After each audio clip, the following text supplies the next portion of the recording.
Assalamualaikum warahmatullahi wabarakatuh. Salam sejahtera bagi kita semua. Kepada yang terhormat Ibu Deswani, SKP MKep Nurse SPMAT, selaku dosen mata kuliah Keperawatan Dasar 2, dan teman-teman semua yang hadir pada Zoom meeting pagi hari ini. Sebelum memulai presentasi, perkenalkan saya Dinda Dwi Pertiwi, selaku moderator yang akan memandu jalannya presentasi pada pagi hari ini. Selanjutnya adalah pemaparan materi dari kelompok 5 dengan materi konsep dan prinsip kebutuhan spiritual. Yang dilanjutkan dengan adanya nama-nama anggota kelompok 5 yaitu Adinda Ramadhani, Gali Trinidad, Galuh Fitri, Mei Risma, Najwa Afifah, Ratu Fatimah, Rizky Indah, dan Rizky Hairunisa sebagai selaku pembawa materi. Bisa di next.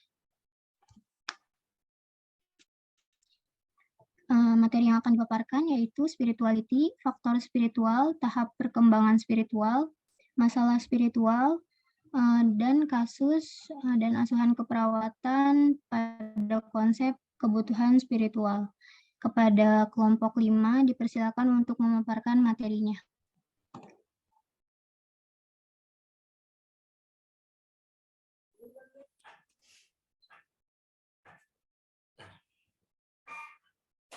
Konsep dasar kebutuhan spiritual. Definisi spiritual.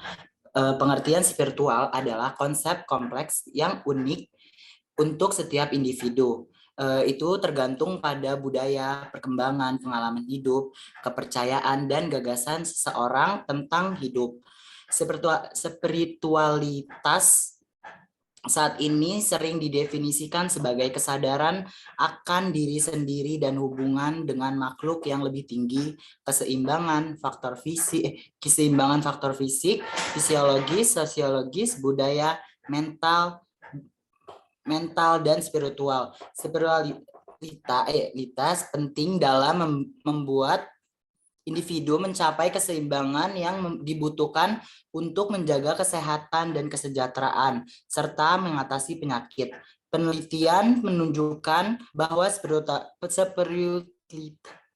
secara positif mempengaruhi dan meningkatkan kesehatan, kualitas hidup, perilaku, promosi kesehatan, dan kegiatan pencegahan penyakit. Next.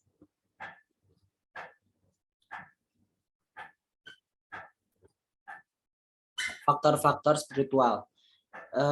Jadi faktor-faktor spiritual itu ketika penyakit, kehilangan, kesedihan, atau perubahan besar dalam hidup terjadi, orang menggunakan sumber daya spiritual untuk membantu mereka mengatasi dengan mencari makna atau kebutuhan dan kekhawatiran spiritual.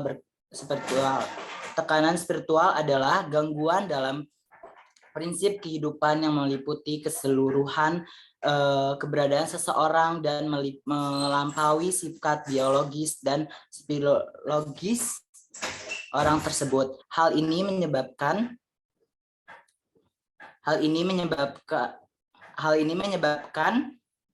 orang mempertanyai identitas mereka dan merasa terganggu, kehilangan kepercayaan dan merasa kesepian. Individu sering mempertanyakan nilai spiritual atau makna hidup mereka, mengajukan pertanyaan tentang cara hidup mereka, tujuan hidup, dan sumber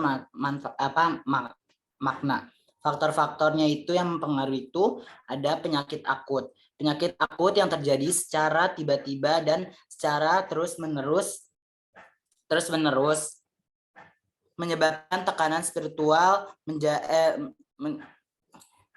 seringkali konflik berkembang di sekitar keyakinan seseorang dan makna hidup.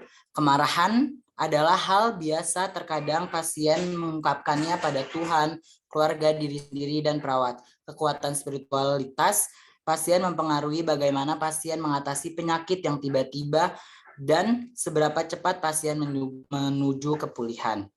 Yang kedua itu ada penyakit kronis. Penyakit kronis yang mengancam kebebasan seseorang, menimbulkan ketakutan, kecemasan, dan tekanan spiritual.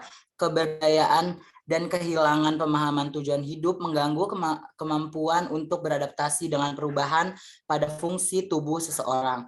Pasien memiliki pemahaman kesejahteraan spiritual akan merasakan hubungan dengan kekuatan dengan orang lain dan dapat menemukan arti tujuan hidup tujuan hidup, akan dapat beradaptasi lebih baik dengan penyakit kronis yang dimilikinya, di mana akan membantu mencapai potensi dan peningkatan kualitas hidup mereka. Yang ketiga itu penyakit terminal. Penyakit terminal biasanya menyebabkan ketakutan akan rasa sakit fisik, isolasi, hal yang diketahui dan kematian, sehingga menciptakan ketidakpastian tentang apa arti kematian, membuat pasien rentan terhadap tekanan spiritual, memberikan perawat sangat penting karena kematian adalah bagian dari hidup yang meliputi kesehatan fisik, sosial, psikologis, dan spiritual pasien. Yang keempat itu pengalaman mendekati kematian. Beberapa perawat sedang merawat pasien yang memiliki pengalaman mendekati kematian. NDA itu sebutannya adalah fenomena psikologis dari orang-orang yang telah mendekati kematian klinis atau lebih pulih setelah dinyatakan meninggal. Kebanyakan individu menggambarkan melewati terowongan untuk menuju cahaya terang. Belum tentu bertemu dengan orang-orang yang lebih mendahului mereka dalam kematian dan merasakan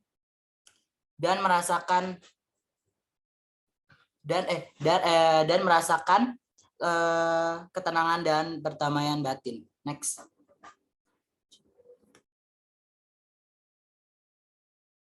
Selanjutnya ada tahap perkembangan spiritual. Yang pertama itu pada anak-anak, pada tahap ini anak-anak dapat mempelajari prinsip-prinsip spiritual dari kisah-kisah yang diceritakan oleh orang-orang di sekitarnya. Anak-anak mencerminkan atau mengikuti orang terdekat mereka, contohnya adalah orang tua untuk hal spiritualnya. Pada masa ini, anak-anak juga akan mengikuti keyakinan orang tua. Selanjutnya ada remaja, perkembangan spiritual pada keinginan akan pencapaian kebutuhan spiritual seperti keinginan melalui meminta atau berdoa kepada penciptanya, yang berarti sudah mulai membutuhkan pertolongan melalui keyakinan atau kepercayaan. Bila pemenuhan kebutuhan spiritual tidak terpenuhi, akan timbul kekecewaan pada tahap ini. Pada tahap dewasa remaja ini sudah dapat berpikir secara abstrak. Lalu selanjutnya ada dewasa.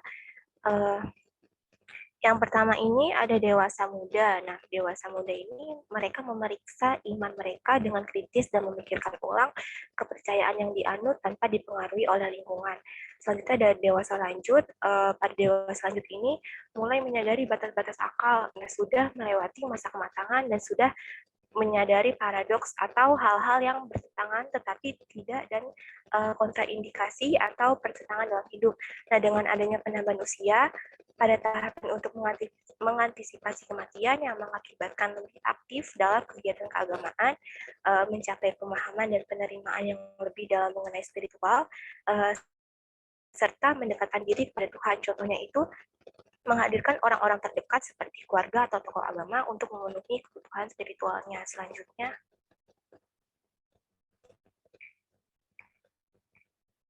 masalah spiritual. Ada masalah yang sering terjadi pada pemenuhan kebutuhan spiritual adalah distress spiritual, yang merupakan suatu keadaan ketika individu atau kelompok mengalami atau berisiko mengalami gangguan dalam kepercayaan yang memberi kekuatan, harapan, dan arti kehidupan. Ini menurut Potter 2010.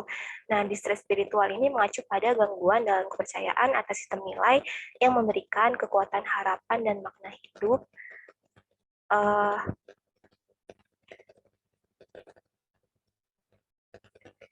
Ini menurut Herman dan Kanisu 2014, mereka mengkategorikan karakteristik gangguan spiritual berdasarkan apakah mereka mencerminkan gangguan koneksi dengan diri sendiri, orang, musik, atau sastra atau alam, atau kekuatan yang lebih besar dari diri sendiri.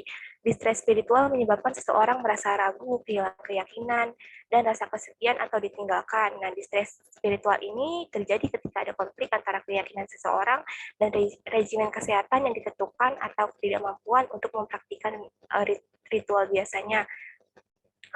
Slide selanjutnya.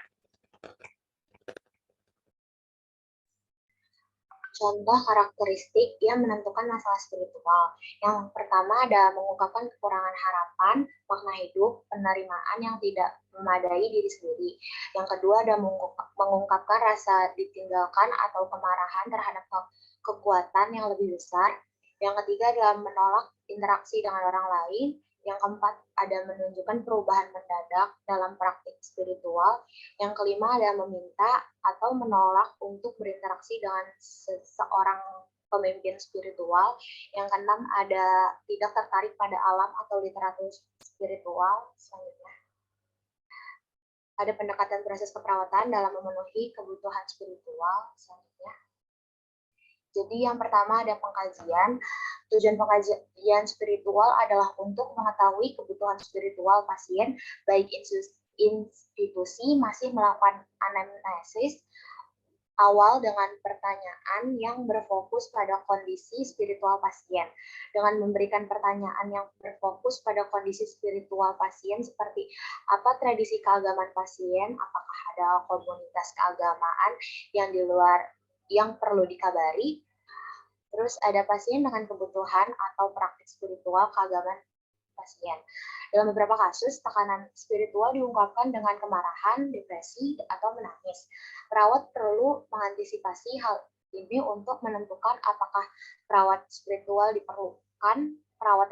diperlukan dalam memperhatikan kebutuhan keagamaan pasien seperti Al-Quran atau kitab, sampai ini digunakan sebagai ucapan sehari-hari seperti kalimat insya Allah atau puji Tuhan. Selanjutnya. Di sini ada metode pengkajian spiritual, metodenya VIKA. Yang pertama ada faith belief, iman, keyakinan, arti. Apakah Anda menganggap diri Anda spiritual atau religius? Jika pasien menjawab tidak, perawat bertanya, apa yang membuat hidup Anda bermakna? Nah, yang kedua, importance and influence, pentingnya dan pengaruh. Seberapa penting iman atau keyakinan Anda terhadap kehidupan Anda? Apakah Anda memiliki keyakinan khusus yang mungkin mempengaruhi keputusan perawatan kesehatan Anda? Lalu yang ketiga ada community, masyarakat. Apakah Anda bagian dari komunitas spiritual atau religius? Atau apakah ada kelompok inti orang yang sangat Anda cintai atau yang penting bagi Anda? Komunitas seperti gereja, kuil, dan masjid itu dapat berfungsi sebagai sistem pendukung yang kuat untuk beberapa pasien. Lalu yang keempat ada address, action in care atau tindakan dalam keperawatan. Ini bagaimana seharusnya penyedia layanan kesehatan menangani ini masalah dalam perawatan kesehatan Anda. Rujukan ke pendeta dan penyedia perawatan spiritual lainnya.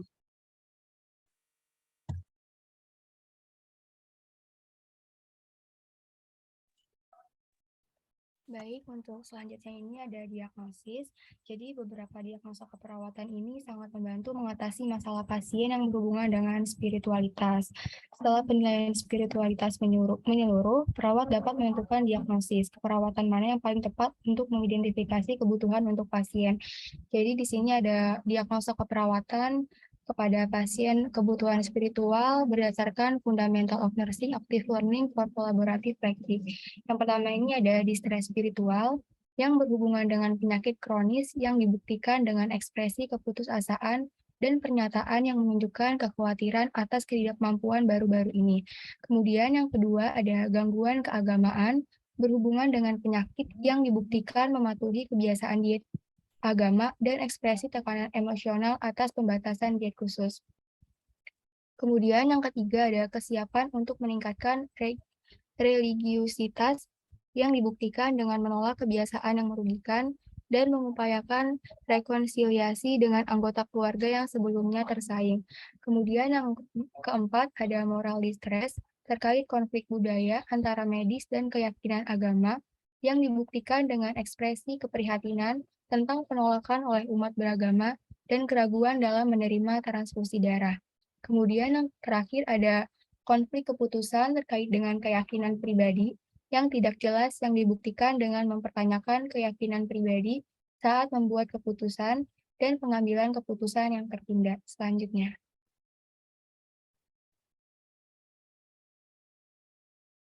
Untuk selanjutnya ini ada diagnosa keperawatan berdasarkan standar diagnosis keperawatan Indonesia. Yang pertama ini ada distres spiritual yang memiliki definisi gangguan pada keyakinan atau sistem nilai berupa kesulitan merasakan makna dan tujuan hidup melalui hubungan dengan diri, orang lain, lingkungan atau Tuhan dengan kode 0082.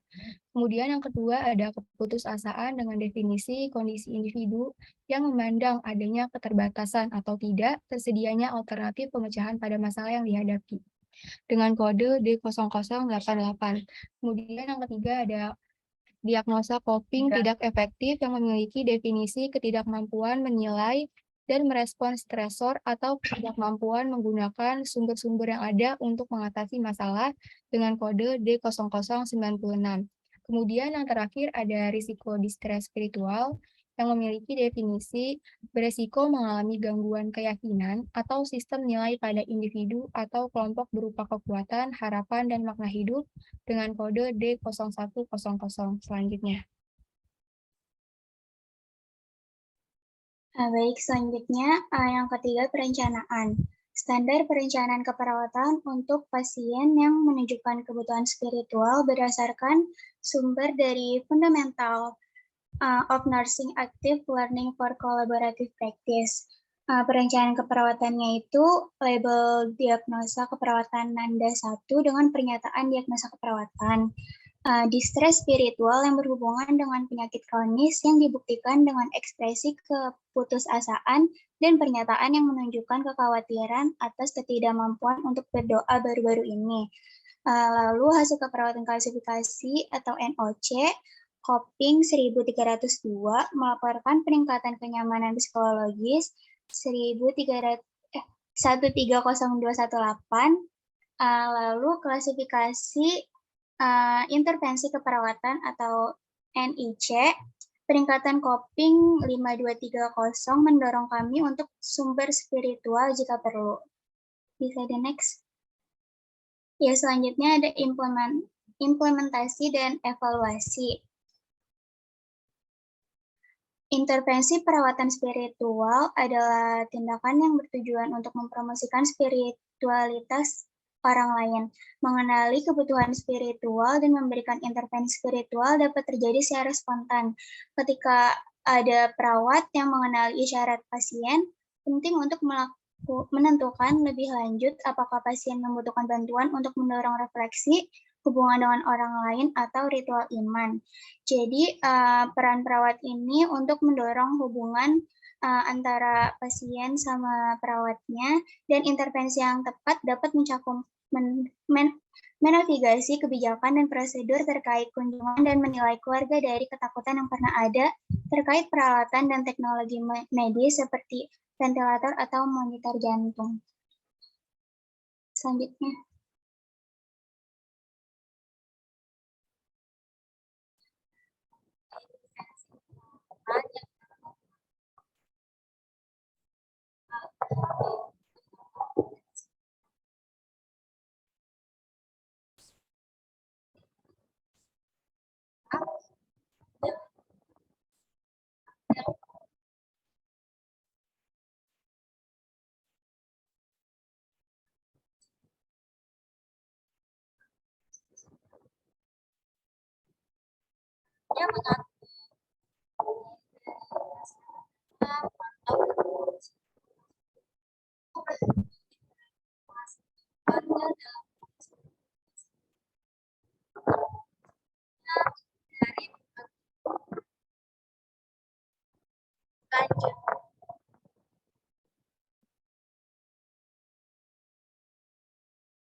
Boleh di sebelumnya nggak?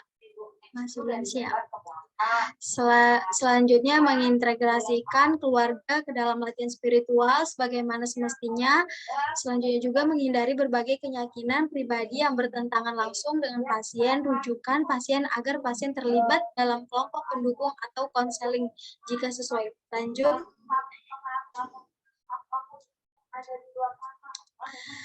Dari perspektif spiritual, perawat menilai pasien dengan melihat bagaimana mereka menanggapi intervensi yang diberikan dan menentukan apakah tujuan dari perencanaan dan intervensi dapat diterima dan dicapai. Untuk menentukan apakah pasien memenuhi kriteria hasil yang ditetapkan selama fase perencanaan, perawat harus mengumpulkan data tentang pencapai tujuan keperawatan spiritual. Tujuan asuhan keperawatan spiritual umumnya tercapai ketika pasien 1. Pasien dapat beristirahat dengan tenang. 2. Pasien mampu mengungkapkan rasa damai dengan Tuhan. 3. Pasien menunjukkan hubungan yang hangat dan terbuka dengan para pemimpin agama. 4. Pasien mengekspresikan perasaan positif tentang situasi dan keberadaannya. 5. Pasien menunjukkan dampak positif tanpa merasa bersalah atau takut. Lanjut. Baik, soft dukungan perkembangan spiritual. Definisinya, memfasilitasi perkembangan kemampuan mengidentifikasi, berhubungan dan mencari sumber makna, tujuan, dan harapan dalam hidup. Diagnosis keperawatannya, distres spiritual, resiko distres, gangguan citra tubuh. Luaran keperawatannya, status spiritual baik, citra tubuh meningkat. Prosedurnya 1. Identifikasi. Pasien menggunakan minimal 2 identitas disebut nama lengkap, tanggal lahir, dan nomor rekam medis. 2. Jelaskan tujuan dan langkah-langkah prosedur. 3. Sediakan lingkungan dan langkah-langkah prosedur. 4. Lakukan kebersihan tangan. 6 langkah. 5. Identifikasi masalah spiritual. 6. Eksplorasi keyakinan terkait pemulihan tubuh, pikiran, dan jiwa. 7. Anjurkan membuat komitmen spiritual berdasarkan keyakinan dan nilai. 8.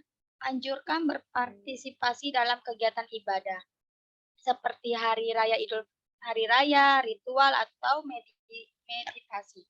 9. Rujukan pada pemukaan agama atau kelompok agama jika perlu. 10. Rujuk kepada kelompok pendukung, swabantu, atau program spiritual jika perlu. 11. Lakukan kebersihan tangan 6 langkah. 12. Dokumentasikan prosedur yang telah dilakukan dan respon pasien. Baik, sekian pemaparan materi dari kelas 2A. Saya kembalikan kepada moderator. Ya, baik. Selanjutnya untuk pemaparan kasus dan asuhan keperawatan akan dipaparkan oleh kelompok 5 dari Nurse B. Boleh dibantu untuk share screen?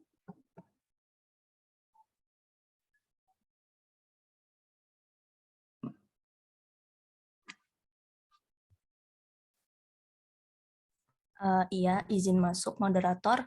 Sebelumnya terima kasih banyak atas pemaparan materi yang telah disampaikan kelompok 5 kelas A. Selanjutnya di sini kelompok 5 kelas B akan melanjutkan pemaparan materinya. Boleh ke nama-nama kelompoknya dulu.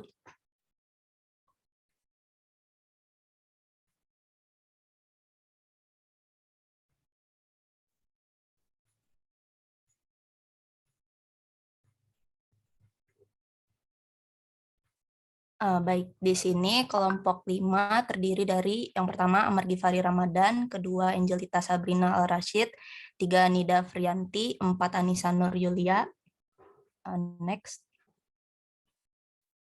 Kelima Nur Anzania Zahra, 6 Rayhani Sanaura Insyira, lalu yang ketujuh Rival Fauzan. Dipersilakan kepada anggota kelompok 5B untuk pemaparan materi dan melengkapi. Terima kasih. Baik, terima kasih. Next. Sebelumnya. Ya. Sebelumnya kelas B ingin menambahkan tentang hubungan antara spiritual dengan kesehatan. Next. Hubungan antara spiritual dan dengan kesehatan ini tidak dapat dipisahkan secara jelas. Meskipun demikian, spiritual dalam diri individu tampaknya menjadi faktor yang penting dalam penyembuhan. Penyembuhan seringkali terjadi karena keyakinan. Riset menunjukkan bahwa spiritual mempengaruhi dan meningkatkan secara positif kesehatan fisik dan psikologis, kualitas hidup, dan perilaku promosi kesehatan dan aktivitas pencegahan penyakit. Menurut Conway Phillips dan Denusek 2014, White 2013. Next. Nah, selanjutnya ini ada konsep-konsep terkini dalam kesehatan spiritual. Next. Beragam konsep menggambarkan kesehatan spiritual yang memberikan panduan dalam memahami pandangan-pandangan individu terhadap kehidupan dan maknanya. Yang pertama ini ada spiritual, konsep yang kompleks dan unik bagi setiap individu, bergantung pada budaya, perkembangan, pengalaman hidup, keyakinan, dan ide-ide tentang kehidupan dari seseorang. Konsep yang berbeda namun bertumpang tindih digunakan untuk mendefinisikan spiritual. Yang pertama ini ada transendensi diri, yaitu suatu perasaan memiliki hubungan secara otentik dengan batin diri. Transendensi diri juga merupakan kekuatan yang positif. Hal ini memfasilitasi manusia untuk memiliki pengalaman baru dan mengembangkan perspektif baru di luar batas-batas fisik yang normal. Yang kedua ini ada keterhubungan. Keterhubungan secara intrapersonal memiliki keterkaitan dengan diri sendiri. Kalau secara interpersonal memiliki keterkaitan dengan orang lain dan lingkungan, dan secara transpersonal memiliki keterkaitan dengan Tuhan atau kekuatan yang lebih tinggi yang tak kasat mata. Selanjutnya ini yang ketiga ada keyakinan. Keyakinan ini memfasilitasi manusia untuk memiliki kepercayaan yang kuat tanpa adanya bukti fisik. Keyakinan juga memfasilitasi manusia untuk mempercayai dan membangun keterkaitan transpersonal. Meskipun banyak orang mengaitkan keyakinan dengan kepercayaan keagamaan, keyakinan tepat ada tanpa agama. Terus yang keempat ini ada harapan. Harapan ini memiliki makna yang beragam berdasarkan bagaimana harapan dirasakan. Biasanya merajuk pada sumber yang memberi energi dan berorientasi pada tujuan-tujuan dan capaian di masa depan. Nah, kelima ini ada kekuatan spiritual. Kekuatan spiritual ini memberikan manusia kemampuan untuk menemukan perasaan memiliki kekuatan diri yang dinamis dan kreatif untuk digunakan ketika membuat keputusan yang sulit. Dan yang keenam ini ada kedamaian diri. Kedamaian diri ini menumbuhkan perasaan tenang, positif, dan damai, terlepas dari pengalaman hidup yang penuh kekalutan, ketakutan, dan ketidakpastian. Next. Selanjutnya ada kesejahteraan spiritual. Kesejahteraan spiritual ini memiliki dua dimensi. Yang pertama, dimensi mendukung hubungan yang bersifat transendental antara seseorang dengan Tuhan atau kekuatan yang lebih tinggi. Terus dimensi selanjutnya ada dimensi yang menggambarkan hubungan yang positif dan keterkaitan yang dimiliki seseorang dengan orang lain. Nah, ketiga ini ada keyakinan. Selain sebagai salah satu komponen spiritual, konsep keyakinan memiliki definisi lain. Keyakinan juga dapat merujuk pada agama yang resmi seperti Yahudi, Buddha, Islam, atau Kristen. Keyakinan juga merupakan hubungan dengan suatu kesucian, kekuatan, kekuatan yang lebih tinggi atau ruh yang melibatkan keyakinan dalam hakikat dan keyakinan dalam berkomitmen. Next. Baik, selanjutnya ada agama. Agama merupakan sistem keyakinan dan peribadatan terorganisasi yang dipraktikkan seseorang untuk mengekspresikan spiritual secara eksternal. Banyak orang yang mempraktikkan keyakinan dari peribadatan sesuai dengan ajaran dan cara dari suatu agama atau sekte yang spesifik seperti Islam atau Kristen. Orang dengan perbedaan agama memandang spiritual dengan cara yang berbeda pula. Ketika memberikan asuhan spiritual, kita sebagai perawat penting untuk memahami beragam perbedaan antara agama dan spiritual. Asuhan yang bersifat keagamaan membantu pasien mempertahankan ketaatan terhadap sistem keyakinan dan praktik peribadatan. Lalu yang kelima ada harapan. Harapan merupakan konsep multidimensional yang memberikan kenyamanan ketika seseorang bertahan terhadap situasi yang mengancam kehidupan, kesulitan hidup, dan tantangan personal lainnya. Keyakinan seseorang terhadap spiritual dapat membawa harapan. Ketika seseorang memiliki sikap bahwa ada sesuatu yang patut diperjuangkan dan dinantikan, maka harapan akan muncul. Selanjutnya.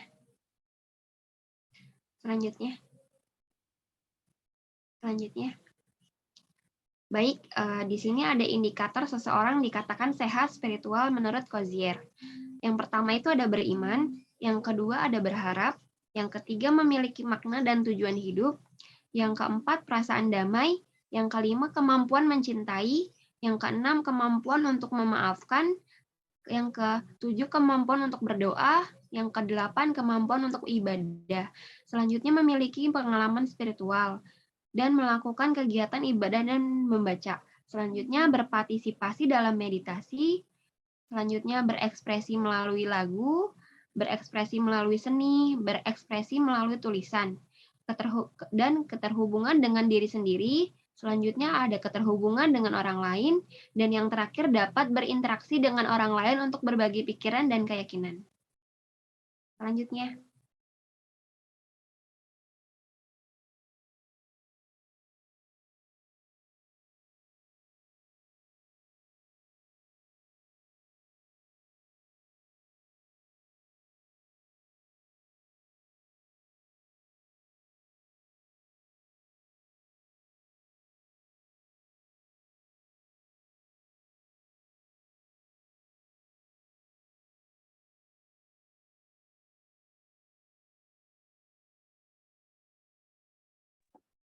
Selanjutnya studi kasus. Next.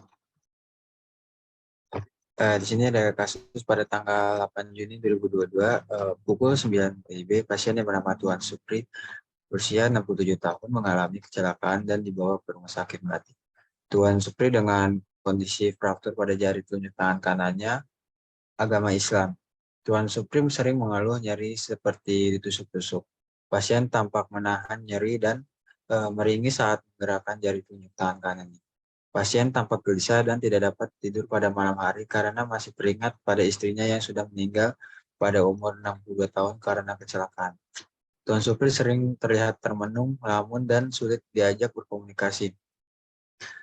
Sebelum terjadi peristiwa tersebut, klien rajin beribadah, tetapi setelah kejadian, klien jadi jarang beribadah dikarenakan merasa Tuhan tidak adil.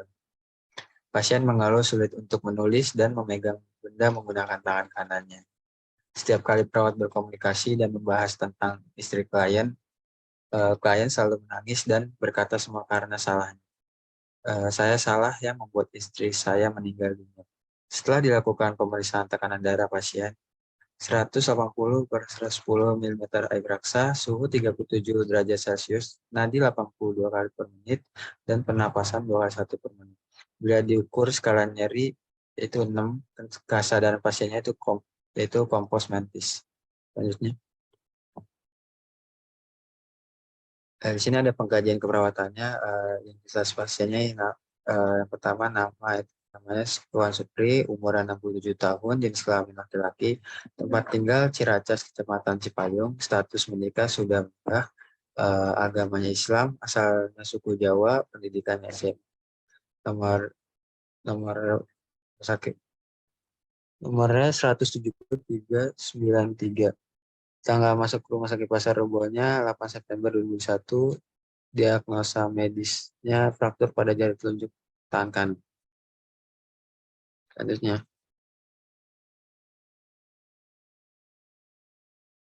riwayat kesehatannya di sini riwayat kesehatan sekarangnya pasien datang ke rumah sakit Pasar Rebo ruang Melati karena kecelakaan yang mengakibatkan fraktur jari telunjuk tangan kanan dan pasien tidak bisa tidur karena teringat mendiang istrinya yang meninggal karena kecelakaan pada 7 September 2021.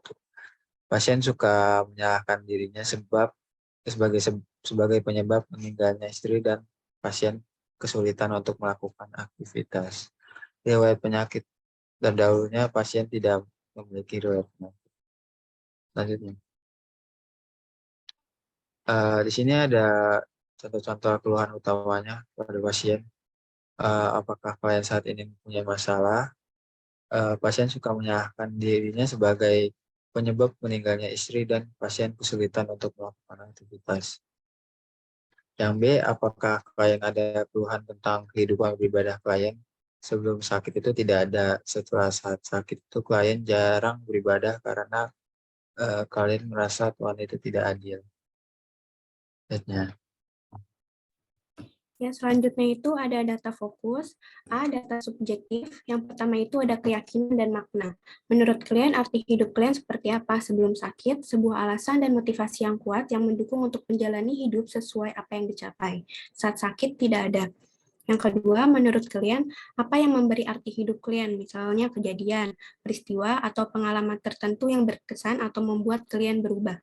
Sebelum sakit, menikah dengan istrinya, mempunyai anak, dan menjadi keluarga yang harmonis. Saat sakit, tidak ada. Selanjutnya, yang ketiga itu bagi klien apa hal yang paling penting dalam kehidupan klien? Sebelum sakit, istri dan keluarga. Saat sakit, tidak ada. Yang keempat, apakah klien merasa tujuan hidupnya berkurang? Ya. Selanjutnya ada autoritas dan pembimbing. Yang pertama itu apa yang membuat klien kuat dalam menghadapi kehidupannya. Sebelum sakit, istri dan keluarganya. Saat sakit, keluarganya. Yang kedua, ketika klien memiliki masalah, siapa yang biasanya menolong klien? Sebelum sakit, keluarga dan sahabat. Saat sakit, keluarga dan sahabat. Terus selanjutnya itu ada ritual dan ibadah. Yang pertama itu bagaimana kebiasaan beribadah klien, baik dalam keluarga maupun masyarakat. Sebelum sakit, klien rajin beribadah. Saat sakit, klien jarang beribadah karena merasa Tuhan tidak adil. Yang kedua, bagaimana peran anggota keluarga atau sahabat klien dalam menjalankan kebiasaan beribadah. Sebelum sakit, klien biasanya melakukan ibadah bersama istri dan anaknya. Saat sakit, klien beribadah sendiri. Selanjutnya, yang ketiga itu beberapa kali klien mengikuti kajian keagamaan. Sebelum sakit, klien merasa mengikuti kajian di sekitar rumahnya bersama istrinya. Saat sakit, klien tidak pernah mengikuti kajian keagamaan lagi. Yang keempat, apakah klien pernah membutuhkan kegiatan spiritual? Ya. Yang kelima, dalam keadaan seperti apa klien membutuhkan dukungan spiritual? Sebelum sakit, ketika klien sakit, saat sakit, ketika klien sakit. Yang keenam, apakah masalah yang sedang klien alami mempengaruhi atau mengganggu pola kepercayaan klien dalam beribadah? Ya. Yang nomor 7, apakah klien menerapkan prinsip moral, aturan, kepercayaan personal, nilai personal pada saat mengambil keputusan? Tidak. Yang ke-8, apakah klien kesulitan menaati aturan kepercayaan dan ritual? Tidak. Yang ke-9, apakah klien tetap yakin berdoa ketika masalah datang seperti keuangan menipis? Tidak. Yang ke-10, bagaimana upaya spiritual klien dalam menyelesaikan masalah yang sedang dihadapi? Sebelum sakit, klien tetap taat beribadah dan meminta pertolongan kepada Tuhan. Saat sakit, klien hanya beribadah karena kewajiban, bukan untuk menyelesaikan masalah yang sedang klien hadapi. Selanjutnya, angka 11, bagaimana cara klien menjalankan ibadah saat klien sakit? Sebelum sakit, klien rajin beribadah dan taat beribadah dengan khusyuk.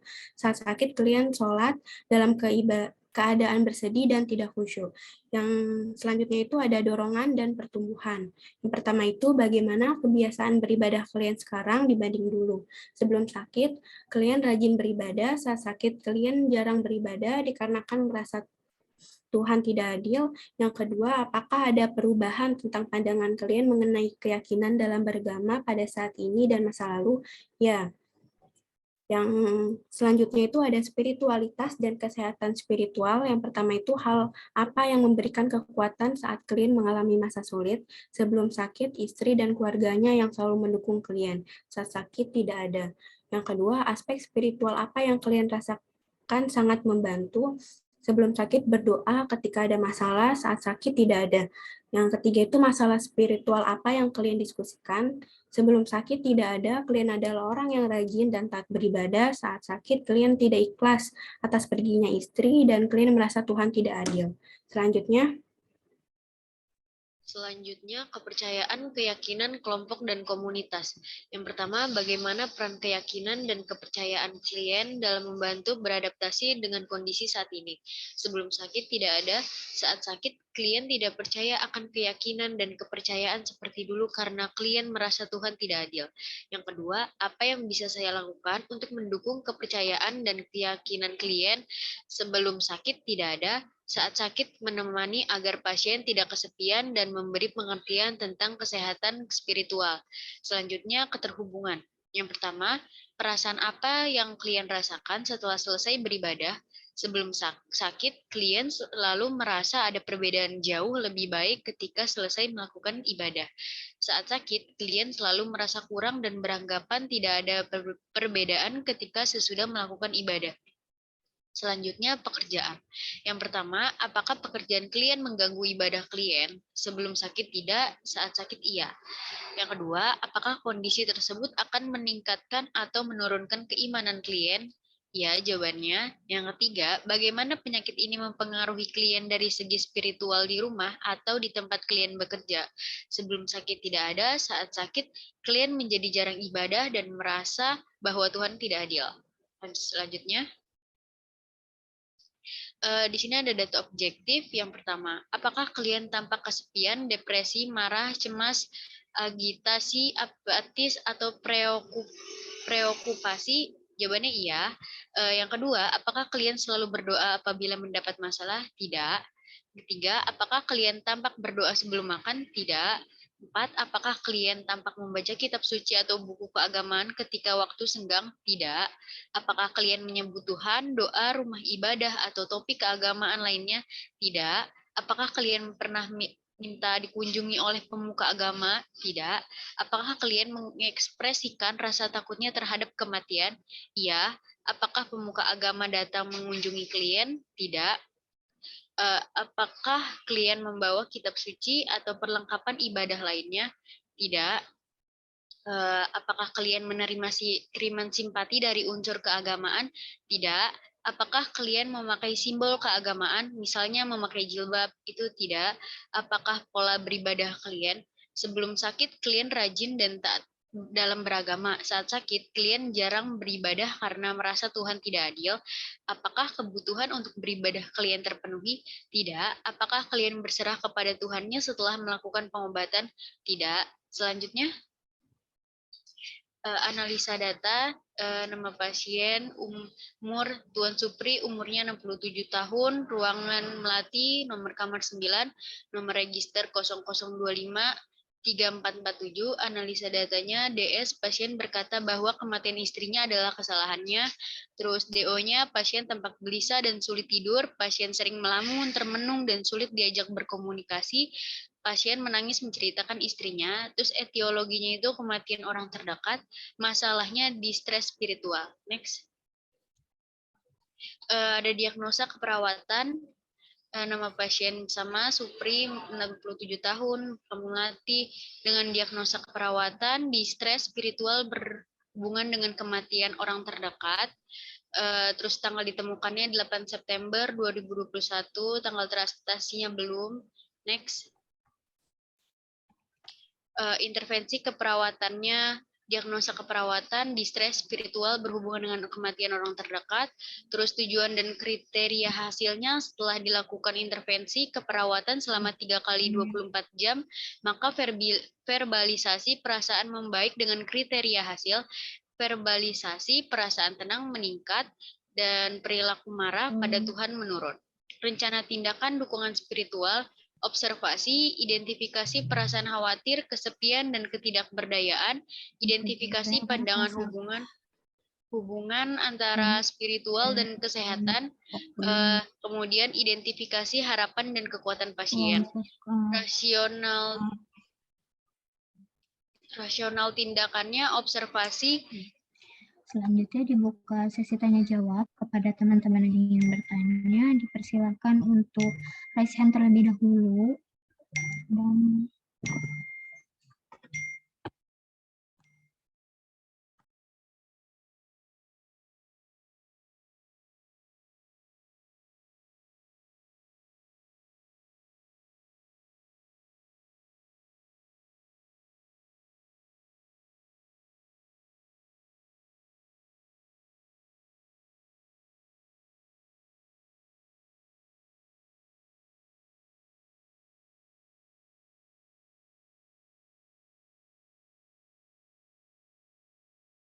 Halo, tanya jawabnya nanti aja setelah semua presentasi kali ya. mohon maaf Ibu, boleh dilanjut untuk kelas B? Iya, lanjut aja tanya jawabnya nanti.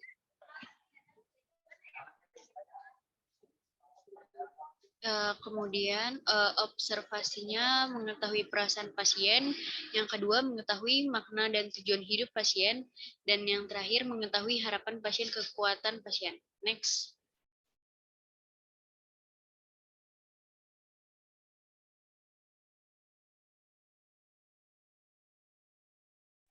Ya, izin melanjutkan. Sebelumnya apakah suara saya terdengar?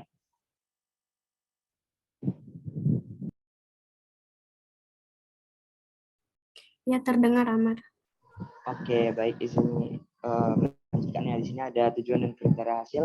Yang pertama ini ada verbalisasi perasaan bersalah menurun, verbalisasi menyalahkan diri sendiri menurun, interaksi dengan orang lain membaik. Rencana tindakannya ini ada terapeutik, berikan kesempatan mengekspresikan perasaan tentang penyakit dan kematian, yakinkan bahwa perawat bersedia mendukung selama masa ketidakberdayaan.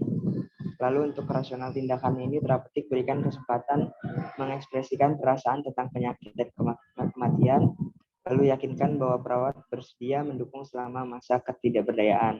Lalu untuk edukasinya ini ada anjurkan berinteraksi dengan keluarga, teman, atau orang lain. Next.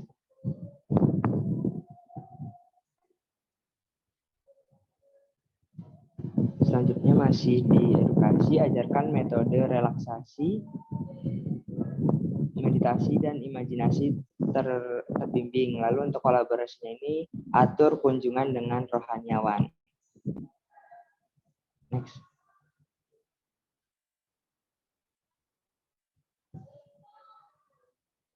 Ya, oke. Di sini ada implementasi keperawatan untuk diagnosa keperawatan yang pertama, Selasa 8 September 2021 jam 8. Tindakan dan responnya ini mengidentifikasi perasaan khawatir, kesepian, dan ketidakberdayaan. Respon subjektifnya ini, klien mengatakan apa yang menjadi penyebab kecemasan yang dialami. Respon objektifnya ini ketika klien menceritakan masalahnya, klien menangis. Lalu untuk tindakan yang kedua ini meyakinkan bahwa perawat bersedia mendukung selama masa ketidakberdayaan. Respon subjektifnya ini, klien sudah mampu memahami keadaan dan kemudian mau untuk berubah. Respon objektifnya, klien sudah bisa menerima keadaan. Next.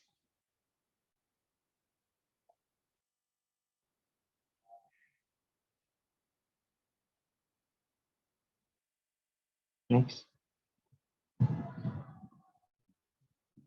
Ya, selanjutnya ini ada evaluasi keperawatan. Untuk diagnosa keperawatan, distres spiritual berhubungan dengan kematian orang terdekat.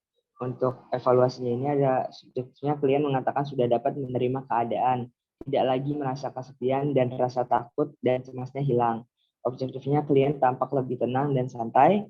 Sebenarnya ini masalah teratasi seluruhnya. Lalu untuk plannya intervensi dihentikan. Next.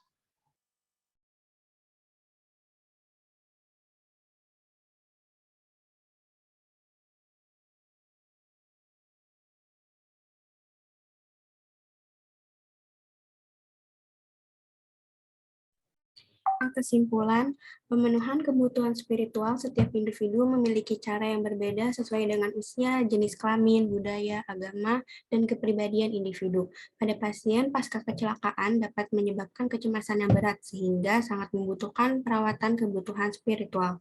Dalam hal ini, perawat harus lebih sering mengajak pasien mengobrol tentang hal yang menyenangkan dan mengundang rohaniawan untuk memulihkan kebutuhan spiritual pasien yang menurun.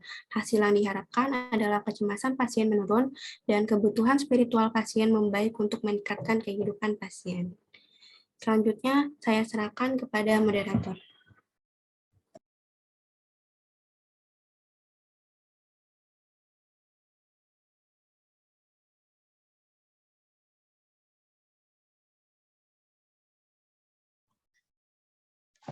Ya, selanjutnya dibuka sesi tanya jawab kepada teman-teman yang ingin bertanya. Dipersilakan untuk raise hand terlebih dahulu dan sebutkan bertanyanya kepada kelompok dari A atau kelompok dari B.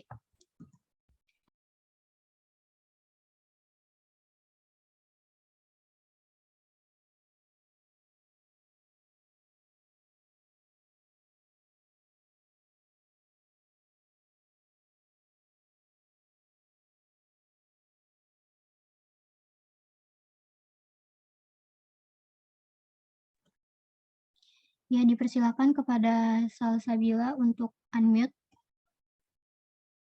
Ya, terima kasih moderator. Izin bertanya, saya Salsabila Sania Balkis. Izin bertanya kepada kelompok kelas A. Kan kalau misalnya nih perawat yang memberikan asuhan keperawatan kepada pasien kebutuhan spiritual, itu ada nggak sih dampak bagi perawat itu sendiri? Terima kasih. Ya, pertanyaannya akan ditampung. Selanjutnya kepada Risma, dipersilakan. Ya, sebelumnya izin memperkenalkan diri, saya Risma Pikandita. Saya ingin bertanya ke kelompok kelas A, mengapa perawatan spiritual dianggap sangat penting dilakukan pada pasien dengan kondisi kritis?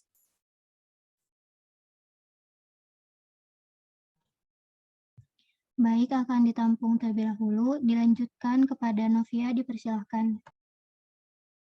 Baik, terima kasih moderator. Izin memperkenalkan diri, saya Novia Steningsi dari kelas 2A. Izin bertanya kepada kelompok kelas 2A, apakah kebutuhan spiritual hanya bisa dipenuhi dengan beragama atau bagaimana? Terima kasih.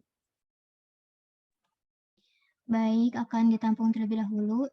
Dilanjut, boleh Ai di-unmute. Ya, terima kasih moderator atas kesempatannya. Izin saya Ai Indriani Rebecca Pratiwi, izin bertanya kepada kelompok 5 kelas A. Jika ada pasien yang sudah benar-benar pasrah dengan penyakitnya dan berniat untuk mengakhiri hidupnya, apa sih yang perawat bisa lakukan jika bertemu dengan pasien dengan kondisi tersebut? Terima kasih. Ya, baik, akan ditampung terlebih dahulu. Kemudian dilanjut kepada Atika, boleh dipersilakan. Baik, izin moderator, apa suaranya sudah terdengar?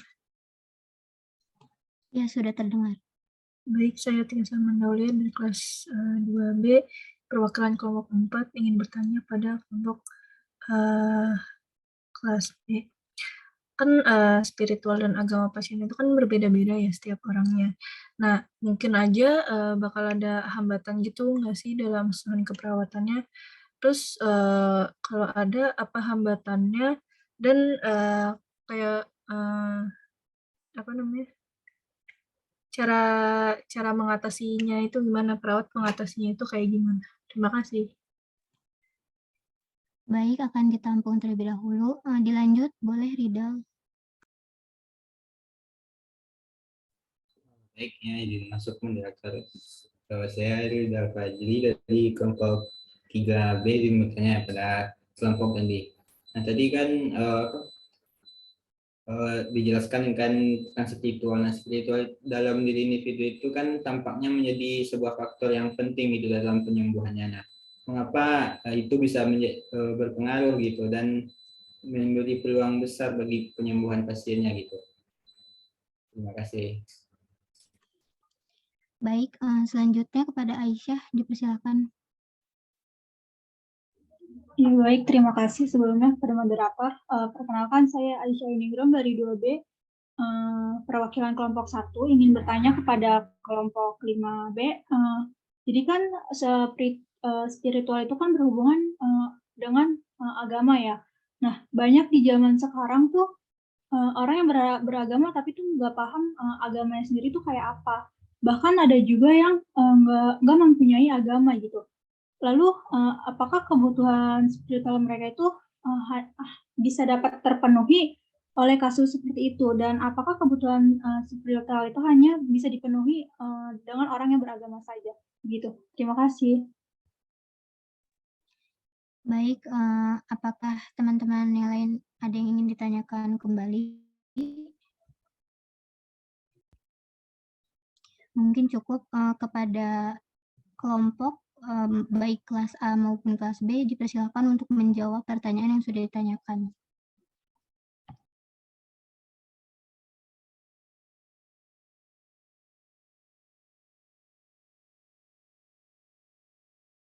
Izin masuk, moderator. Ya, dipersilakan. Di sini saya akan menjawab pertanyaan dari Syabil. Pertanyaannya kan, apakah ada dampak bagi perawat dalam memberi asuhan keperawatan kepada pasien kebutuhan spiritual? Dampaknya itu kan perawat sering menghadapi situasi stres spiritual yang dapat menempatkan mereka pada risiko tekanan spiritual sendiri. Nah, perawat yang berada dalam tekanan spiritual ini mungkin tidak memiliki energi untuk memberikan perawatan spiritual kepada pasiennya. Penelitian juga telah menunjukkan bahwa kesehatan spiritual yang buruk dapat menyebabkan kelelahan. Bisa.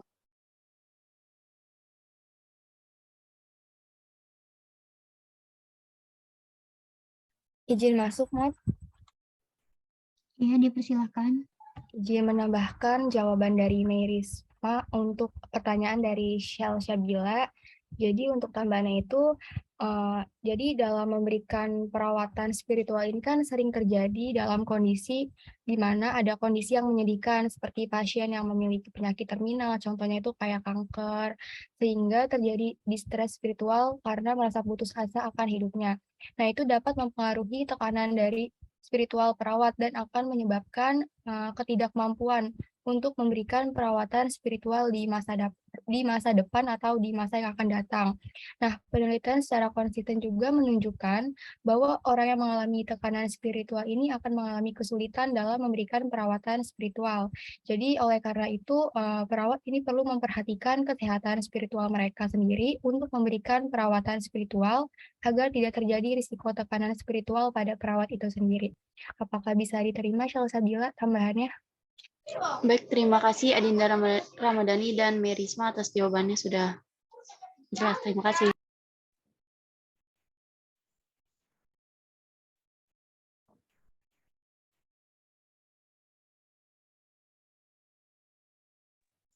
Boleh dilanjut teman-teman untuk menjawab pertanyaan yang lainnya.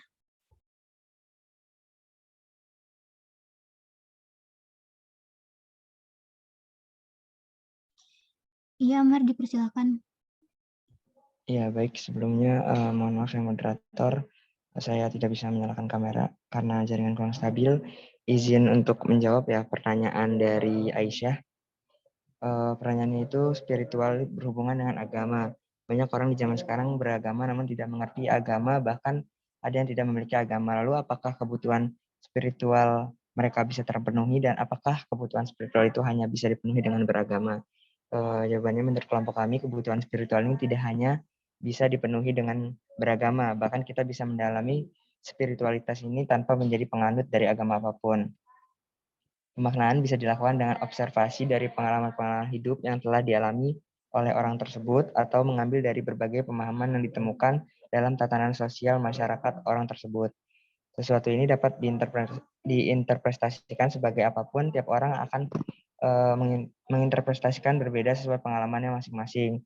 Maka dengan spiritualitas, tiap orang akan memaknai esensi dari keberadaannya di dalam kehidupan dan kebutuhan spiritual.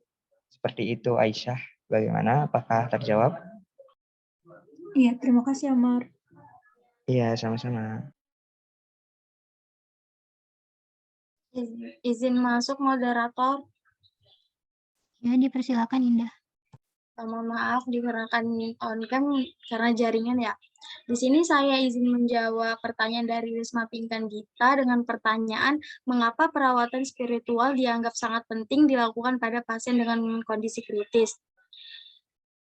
Di sini saya akan menjawab perawatan spiritual dianggap penting karena perawatan spiritual juga dapat membuat pasien menerima kondisinya, merasa nyaman, dan dapat menjadi fasilitas untuk mengantarkan pasien pada kematian yang damai. Untuk kelompok ada yang mau ditambahkan dari pertanyaan Risma? Baik, izin masuk ya, Mut.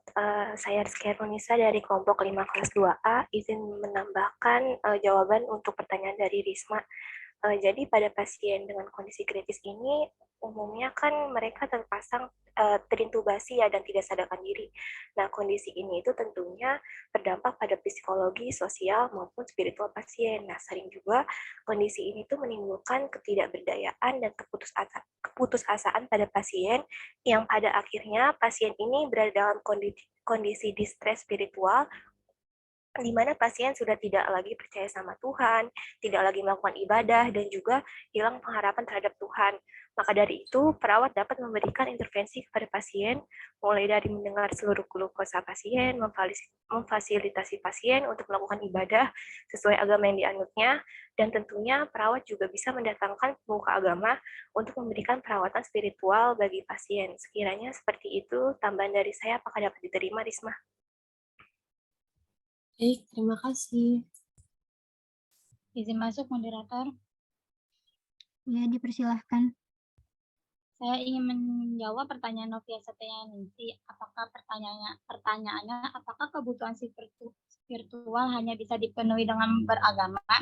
Jawabannya adalah tidak, dikarenakan di mana kita bisa mendalami apa itu spiritualitas tanpa menjadi penganutan dari agama apapun.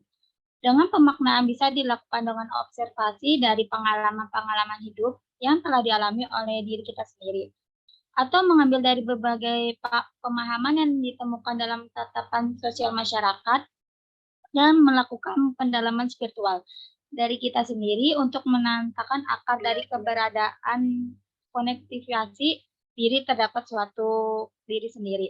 Setiap orang menginterpretasi perbedaan dengan sesuai pengalaman masing-masing dalam pemaknaan akan adanya keberadaan itu dengan spiritualitas tersebut. Karena setiap orang memaknai esensia dari keberadaan di dalam kehidupan. Apakah pertanyaannya Novia sudah jelas?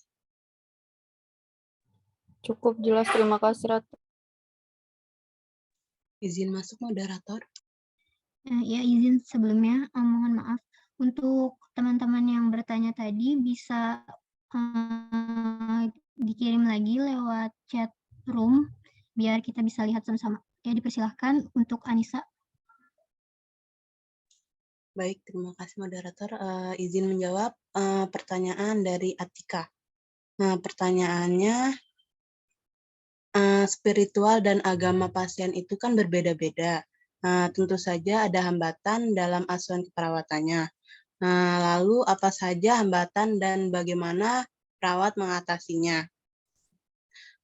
Izin menjawab, hambatan pelaksanaan spiritual yang pertama itu ada kesenjangan agama. Kesenjangan agama ini karena kurangnya ikatan atau afiliasi profesional dengan agama menyebabkan kebutuhan agama di pelayanan menjadi sengaja diabaikan. Terus yang kedua ini ada kesenjangan definisi agama atau spiritual. Ini karena ketidakcocokan dalam pendefinisian spiritual disebabkan oleh perkembangan dari kultur yang mempengaruhi suatu tindakan. Yang ketiga ini ada EBP dari asuhan keperawatan spiritual. Ini karena kegiatan spiritual dalam agama dipandang sesuai jika sudah bisa dibuktikan secara ilmiah saja, maka akan menyebabkan kegagalan untuk menilai arti dan tujuan hidup dalam kehidupan individu. Yang keempat ini ada dampak yang tidak diinginkan. Di sini ada dampak negatif yang muncul dari keyakinan agama juga muncul menjadi hambatan dalam melakukan asuhan keperawatan spiritual dikaitkan dengan manifestasi yang berlebihan dalam hal kepercayaan. Kelompok, apakah ada yang ingin menambahkan? Izin masuk, moderator. Izin menambahkan ya dari Anissa Nurul ya. Jadi hambatan asuhan keperawatan kebutuhan spiritual itu ada satu lagi, yaitu pelatihan, pendidikan, dan referensi. Perawat itu tidak mendapatkan pendidikan dan pelatihan yang memadai tentang keperawatan spiritual, baik saat pendidikan ataupun setelah bekerja, sehingga perawat tidak memberikan asuhan keperawatan spiritual itu karena perawat memandang agama sebagai masalah pribadi, spiritualitas merupakan masalah pribadi, perawat merasa tidak nyaman dengan agama atau kepercayaan. Yang keempat itu perawat tidak tahu nih tentang asuhan keperawatan spiritual. Yang kelima itu perawat menjalankan kebutuhan spiritual untuk kebutuhan psikososial. Dan yang terakhir itu perawat memandang bahwa pemenuhan kebutuhan spiritual pasien itu bukan tanggung jawab perawat, melainkan tanggung jawab keluarga dan tokoh agama. Nah, yang perlu dilakukan perawat itu adalah mengikuti pelaksanaan pelatihan perawatan spiritual yang membutuhkan strategi untuk meningkatkan kesadaran perawat tentang dasar-dasar spiritual, mendukung perawat dalam mengatasi hambatan pribadi, dan mementoring kemampuan perawat dalam perawatan spiritual. Nah, seperti itu, apakah bisa dipahami? Iya, sudah bisa dipahami kelompok. Terima kasih. Izin masuk, moderator. Ya, dipersilahkan. Izin menjawab pertanyaan dari Ridal. Pertanyaannya itu, spiritual dalam diri individu tampaknya menjadi faktor yang penting dalam penyembuhan. Mengapa hal itu bisa berpengaruh dan memberi peluang besar bagi penyembuhan? Izin menjawab. Jadi spiritual itu kan bisa menuntun seseorang pada gaya hidup positif, perilaku sehat, dan menjadi sumber untuk dukungan dan kekuatan menghadapi stres dalam proses penyembuhan. Selain spiritual, itu ada hal yang dinamakan sugesti. Sugesti yang terdapat dalam diri sendiri akan memberikan pandangan dan dampak yang besar dalam suatu hal yang sedang terjadi. Jadi penyembuhan akan terlaksana apabila seseorang itu mempunyai sugesti yang baik dan yakin akan kesembuhan itu sendiri. Jadi spiritual tentu menjadi faktor yang penting dalam proses penyembuhan. Apakah sudah terjawab, Ridal? Ya, baik. Terima kasih atas jawabannya.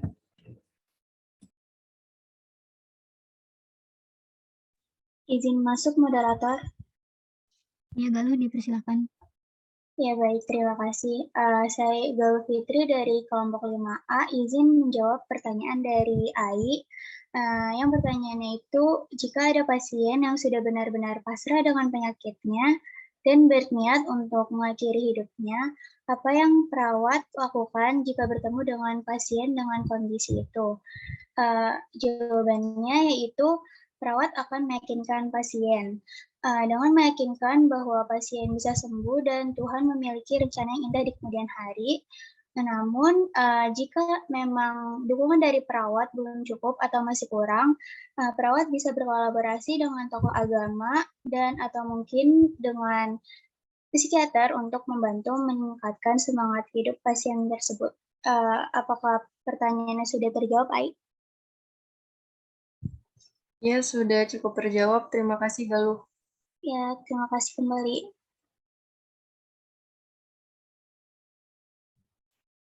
Izin ya teman-teman, untuk yang bertanya tadi bisa ditulis ulang ya di chat room. Terima kasih. Ya, mungkin kita cukupkan presentasi pada hari ini. Demikian presentasi kelompok pada siang hari ini. Mohon maaf jika ada kata-kata yang kurang dimengerti. Untuk selanjutnya saya serahkan kepada Ibu Deswani. Terima kasih.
diskusinya. Oke, udah selesai. Coba tampilkan prosedur yang kalian temukan.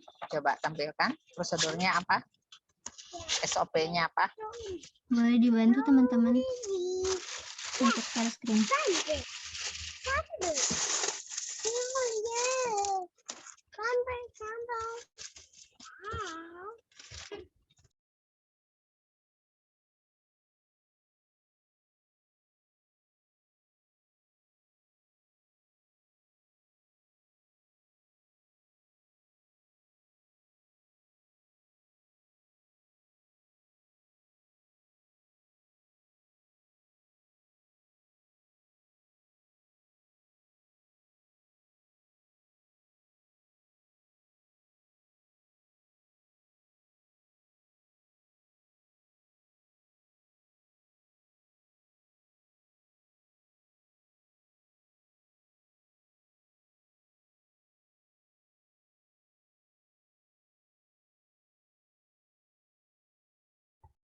Izin masuk, Ibu.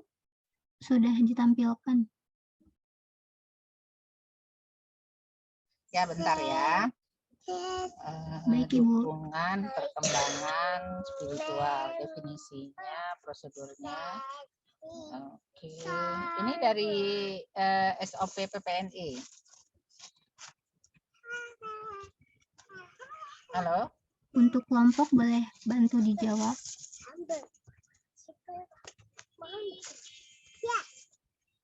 Halo? Kelompok? Izin menjawab, iya Ibu, dari Ya, PPNI.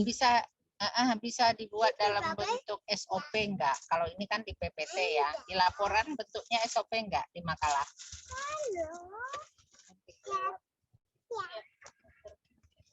Di laporan udah bentuk SOP enggak, Neng? Ini mah akan dipakai untuk praktek soalnya.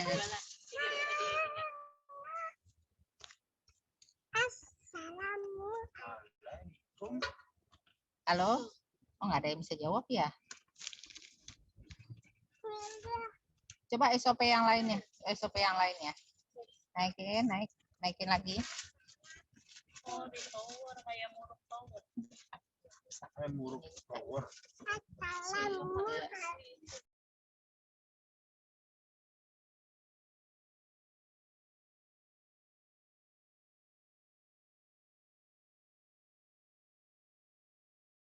Oke, lanjut.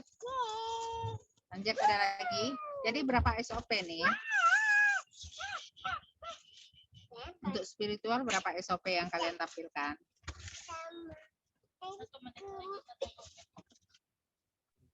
Izin menjawab, Ibu, untuk di PPT ini kami hanya memasukkan 1 SOP, Ibu. Seharusnya ada berapa SOP? Di makalah ada berapa SOP?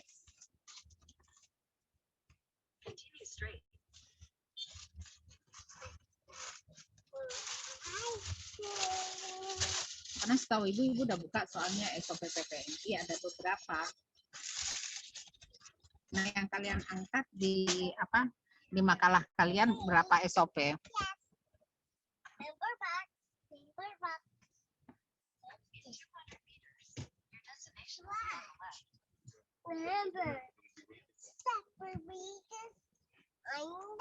Izin menjawab, di makalah juga baru 1 SOP, Ibu. Aduh, tolong dong, kan bukan hanya 1.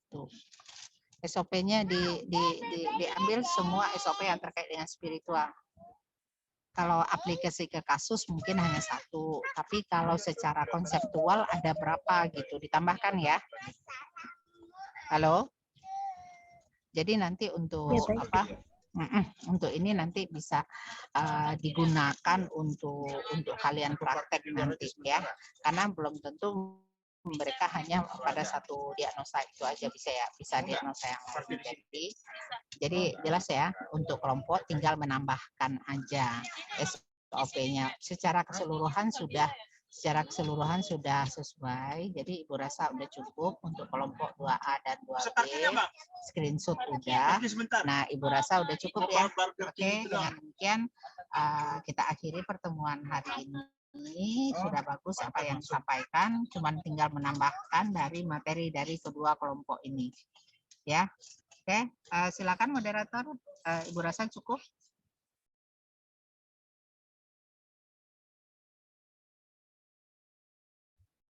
Baik, terima kasih. Sekian dari presentasi kelompok 2A maupun 2B. Mohon maaf jika ada kata-kata yang kurang dimengerti. Terima kasih.